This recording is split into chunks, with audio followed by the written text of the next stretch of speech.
আপনি দেখছেন news now, আমরা জানি কোনটা খবর।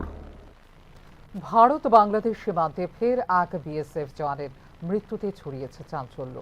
সাবরুম মহকুমার চিতাবাড়ি বিওপি এলাকায় কর্মরত বিএসএফ জওয়ান লাল মুর্মু শুক্রবার রাতে হঠাৎ করে অসুস্থ হয়ে পড়েন বলে উল্লেখ করে সাবরুম মহকুমা হাসপাতালে নিয়ে আসা হয় তাঁকে, কিন্তু তাঁকে মৃত বলে ঘোষণা করেন চিকিৎসকরা। মৃতদেহ বর্তমানে সাবরুম মহকুমা হাসপাতালের মর্গে রাখা হয়েছে।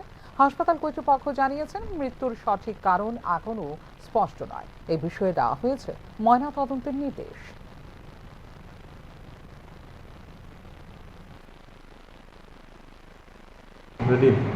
আমি ডক্টর প্রীতম দাস, সাবরুম হসপিটালের ইএমও।